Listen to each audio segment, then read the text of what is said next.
This is a moment of celebration.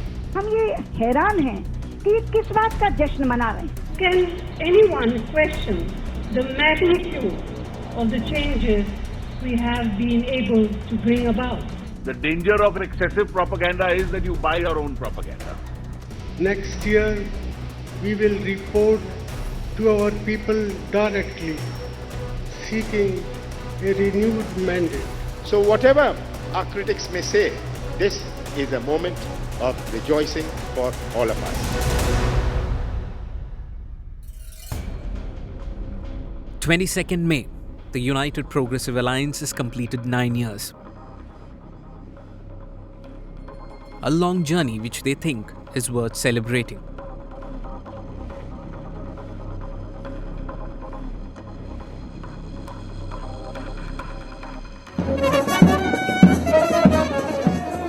The opposition thinks differently, feels the nation should mourn their misfortune rather than celebrate.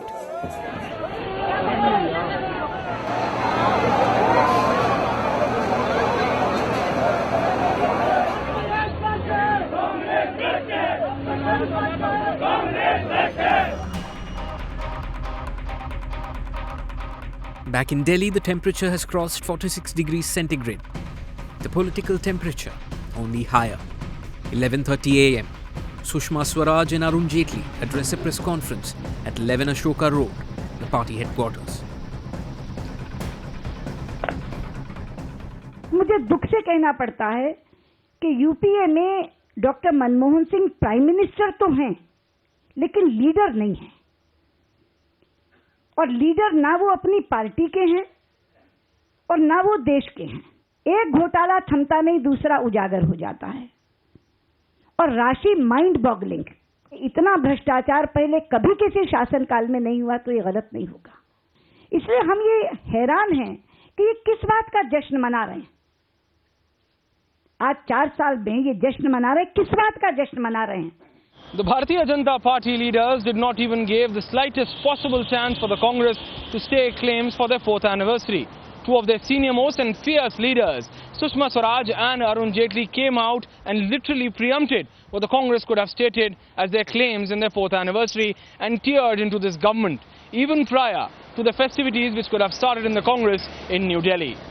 Just as the BJP PC was ending, the Congress reporters got this message from the Congress's media department, saying that their press conference, which had been cancelled for that day because of the evening anniversary celebrations of the UPA, that would be rescheduled. And in fact, that press conference would be held at 2 p.m. instead of the usual 4:15 in the afternoon. Well, I think the BJP talking about misgovernance, who do not understand governance, is absurd, and I find it amusing. They have demonstrated misgovernance at the highest levels. The BJP also says that Dr. Manmohan Singh may be the Prime Minister, but he is only a titular head. It is actually 10 Janpad that controls everything. Mrs. Gandhi is not a power center where government is concerned. Mrs. Gandhi, of course, is the president of the Congress party. And the Prime Minister functions independently as the Prime Minister. The BJP is, I think, responding with a sense of frustration.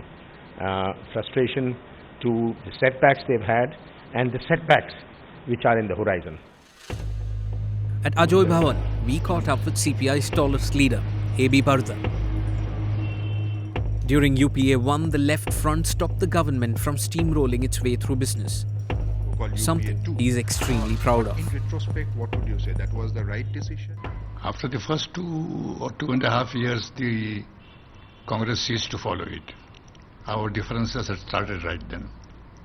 That was the climax, the 1 to 3 agreement. So therefore we had perforce to break. The UPA 1 had a minimum program. It had the support of the left from behind and from outside. The UPA 2 has no such thing. It is like a bull in a Chinese shop now. So it was clear that the opposition and the Friends Turn 4 will now question the very idea of UPA, that whether UPA is really united and progressive. Leader of opposition in the Rajya Sabha, Arun Jaitley, says celebration should be the last thing on government's mind. UPA with the Congress at its helm, he says, is a failed alliance. I think the UPA regime has been a wasted opportunity. It's a government which hasn't been able to provide the country with inspirational leadership. It's a government which has mismanaged the economy. It's a government where India's foreign policy has been so badly administered that you almost are at odds with all neighboring countries. Do you think UPA has had a successful tenure, or do you think it would? First of all, it has provided stability to the country. Now, the Congress party has proved that it can run a coalition, Manrega, which is providing employment to crores and crores of people in the villages. And similarly, the RTI, which is, media is also beneficial out of RTI, right to information, given by UP government. And then Jawaharlal Urban Renewal Mission. And lot many other steps have been taken, waiving of farmers' loan. So number of steps have been taken. This obsession with FDI in retail, not that we were opposed to FDI and everything else. So it was a culmination of factors, and I think the big thing which has happened to UPA, people, they've forgotten who they are working for. 7 p.m. the same day, 7 Racecourse Road is full of guests. Senior party leaders and those of the allies who remain have been made to sit on the stage. The Prime Minister is to present his 9th report card. Let me focus today on 4 key achievements. 1. The improved performance of the economy. 2. Making the growth process more inclusive. 3. Delivery of better governance and better delivery of welfare and development programs. And 4. Improved relations with a changing and challenging world. We have nothing to hide. We have nothing to feel defensive about. The Prime Minister is carrying out his responsibilities with great dignity in the face of unrelenting hostility and abuse from the opposition. We respect him and we all stand by him. But even as I say this, I cannot hide my deep sense of disappointment at the way that Parliament has been prevented by the principal opposition party from functioning. It's only the adamance of the UPA that they didn't get these ministers to resign when the session started that it led to a problem of this kind. And why the ministers were not resigning is itself an inner Congress problem. After keeping them guessing through the day, Samajwadi Party has decided that they won't attend the dinner. देखिए, हम लोगों ने सांप्रदायिकता के विरोध में समर्थन सरकार को दिया था, असफलताओं के लिए समर्थन नहीं दिया था। यूपीए के 4 वर्ष असफलताओं के वर्ष रहे हैं। इसमें समाजवादी पार्टी अपने को शरीक नहीं करना चाहती है, क्योंकि हमने अभी उत्तर प्रदेश का चुनाव जीता है, हम सफलता की ओर चल रहे हैं। अपना नाम असफलताओं के साथ क्यों जोड़ें? इस बार समाजवादी पार्टी ने इस डिनर में न जाने का निर्णय लिया। Samajwadi Party leader Mulayam Singh and also the BSP leader Mayawati, they did not go to the dinner. The Congress is prolonging its existence by default because nobody is interested now in pulling it down at the moment. That is the situation you see with regard to the SP and the BSP also. Whether he will do it year after year without actually being formally member of our alliance, or whether he will keep in mind that this is not the ideal thing to do when elections are around the corner, etc. It's his decision. But you know that he was welcome then and he will be welcome again. But obviously what we expect is the formal members, the actual members of the UPA will be present. Friends are more than welcome. Just a year ago, the stage had a different look. TMC with 18, DMK with its 19, even the Samajwadi Party with its 22, in solidarity with the government. This year, though, the usual friends were missing. The fringe, the ones and twos of Indian politics, now assume centre stage. Congress putting up a brave front, knowing that either it hasn't handled its friends well, or no one wants to ride the sinking ship. UPA was formed with an idea of having Congress as its nucleus and allies as an integral part. But post-2009 victory, where it won over 200 seats all by itself, senior leaders of Congress, including Rahul Gandhi, were being quoted as saying that the dependence on the allies need to be reduced to head for a single-party rule. Has this effort caused friction, leaving Congress with far lesser political friends? Well, I do accept that UPA 2, the coordination issues have been far less than what UPA 1 had. And primarily maybe the left was more important in terms of, putting the agenda always on the forefront. It is neither united nor progressive. In fact, the Congress is the dominating partner. And I think all other partners are taken for granted. Congress has developed an expertise, you see, in manipulating votes through its control over the CBI and so forth, all types of support, and thus to prolong its existence. Arrogance. I think in running an alliance, you have to hand it to the Congress. They somehow manage the numbers. They manage a majority. They manufacture a majority. So from that point of view, how they do it and what means they do it, I don't want to say anything about that. Head of the Joint Parliamentary Committee on 2G, PC Chako tries to put up a brave front. He knows he would need allies, the most during the voting in the JPC. DMK left us. What for?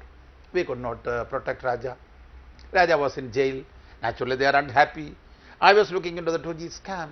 I did not do the whitewashing for anybody. I did an honest job. They were offended. They went out of it. What makes the Congress so confident that those who are with them will stay with them and those who've gone away may actually come back into the fold? For the allies, does the Congress present the LOA, that is the least objectionable activity factor?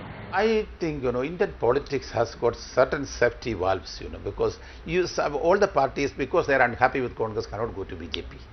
BJP has got a stigma. BJP is not that way an acceptable party in the national level for many. Out of sheer helplessness, some parties might have gone to them. With the same speed, they have come back also. Congress now feels that, we can have more association with many other parties also who are not with us today. 13 years of partnership in Maharashtra has stood the test of time. I see no reason why that will change. But I certainly, as I said earlier, that there is a little bit of big brotherly attitude at times.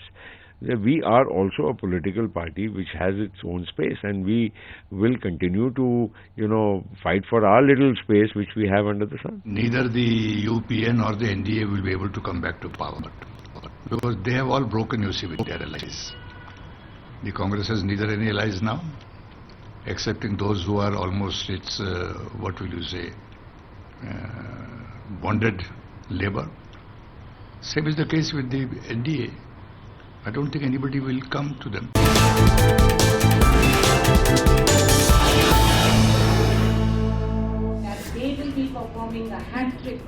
While some in Congress engage with opposition in tongue lashing, there are those who work in the background, like Oscar Fernandez, who has been a long-time Gandhi loyalist. He feels the picture isn't as gloomy as made out to be. So those were different times in the sense there was no media, there was no constant questioning of what the government is doing. So in different times now... No, it's not that, it's not that. I would like to recall a very senior gentleman while addressing the students. I was present in that meeting. Students, do you know, during our time, we never used to throw stones at buses. And there was a lull. I mean, everyone was watching at him. Then he said, do you know why? During our days, there were no buses. So, those days, there was news, there was announcement, there was politics, there was people making speeches, opposition attacking. When they attacked Indira Gandhi and said, Indira ko hatao, Indira ji ne bola, koi parwah nahi, hum garibi hatayenge. So, that moment has come. About a fortnight ago, the UPA government launched its ad blitzkrieg at this very Film Division auditorium in the national capital. This was to promote their theme of Bharat Nirman. For many, this brought back memories of the 2004 NDA government led by Atal Bihari Vajpayee, which introduced for the first time a concept called India Shining. That campaign backfired, raising fears about whether this one too will. Bharat Nirman, UPA's punchline for the nation. क्या आपने लिया अपना हक? An attempt by the government to negate the negativity. की सबसे सस्ती call rates अपने India में। हो रहा भारत निर्माण, भारत के इस निर्माण पे हक है मेरा। And at the helm of this massive media blitzkrieg is this man. The first version of Bharat Nirman was in 2007 when the rights-based entitlements programs had just been unveiled. Then phase 2 was in 2009, phase 3 was in 2012. So this you can say is version 4 of Bharat Nirman. Essentially we've modified it a little. It's really a glimpse of the India story. Virtually, in the run-up to the election, much before, talking about highlighting the major programs of the government, there are a lot of similarities that it seems to be between Bharat Nirman and India Shining. I understand one thing very well, that advertisement campaigns neither win you elections nor they lose you elections. It was the cumulative impact of the NDA policies which left India simmering, which then eventually led to the defeat of the hustings. So therefore the India story is not targeted at the elections. And after our defeat in 2004, an analysis was made that when you do excessive propaganda, you are the only ones who end up buying your own propaganda. The people of India are not benefiting from Bharat Nirman. Some news channels and newspapers are going to benefit out of this, and ultimately it's only the congressmen who are getting a satisfaction of buying their own propaganda. BJP seems to be saying now is that when politicians sort of trumpet their own causes, it tends to become counterproductive. What would you say to that? Well, that's why if you would see that the India story is really understated. It does not make tall claims. It does not say everything is hunky-dory. It does not say that everything has been achieved. What it says is कि मीलों हम आ गए, मीलों हमें जाना है, कुछ सपने सच हुए, कुछ सच करके दिखाना है. You see, it is in a very subtle manner, in a very understated way. We are just trying to tell the story as it unfolded. Telecom, one paradigm which says that there was a presumptive loss of 1,76,000 crores. The other paradigm is that there's been an exponential increase in rural and urban teledensity. The fact is that today, even today, you have the cheapest call rates in the world. So therefore, I think, and we thought that there was a need to just mainstream this discourse. The UPA's performance analysis is not rocket science. The national disappointment is writ large. For the past 1 decade, especially the last few years, the government has moved from one crisis to another. The Bharatiya Janata Party has accused the government of being weak, attempting to push the government in the dock. But what is it that forces the government to brazen it out each time, even sometimes risking its public perception? Who is weak? Is it the government of the day or the principal opposition party who perhaps fails to inspire that trust and appear as a viable alternative? We put that question out to the people and the politicians. Manmohan Singh के नेतृत्व में, राहुल गांधी के नेतृत्व में, सोनिया गांधी जी के नेतृत्व में जो कांग्रेस भ्रष्टाचार की बारात पूरे देश में निकाल रही है, यूपीए 2 का विरोध करता है. कई मंत्रियों ने यूपीए के इस्तीफा दिया है. उसके खिलाफ युवा मोर्चा, आज युवा सड़कों पर है. आज विकास की गंगा की तो बात छोड़िए, पूरे देश के अंदर घोटाले ही घोटाले हो रहे हैं. Has it been able to connect with the people, sir? Because the people still have the basic issues of price rise, unemployment, all the other issues. So BJP is raising this issue of corruption. There is an issue of corruption, there is an issue of price rise, there is an issue of lack of adequate governance, there is an issue of mismanagement of the economy. We are not a one-issue party. If the Congress-led UPA doesn't come to power, and the BJP-led NDA is also not able to come to power, falls short, then I think the regional parties can, at least after the polls, come to some sort of an arrangement. That is possible. There are two factors. A, we are the natural party of governance, the alternative party. B, when the government goes down, the Congress goes down, the non-Congress space is occupied in different states by different parties.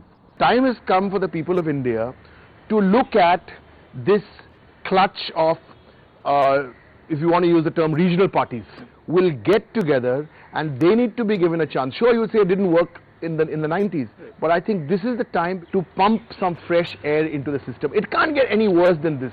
The national mood is one of gloom, it's of despondency, it's one of anger, it's one of cynicism. And let's be very clear about it, angry people never vote a government back, they vote a government out.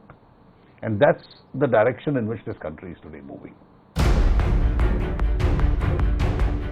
With less than a year left to the general elections, India is seeing its politics like never before. The tryst with 2014 is closer than it appears. Some call it the best time for a third front. Some don't even consider it an alternative. Is NDA the option? Or can the UPA regain its lost ground? Are there then new surprises left to be seen or to be desired?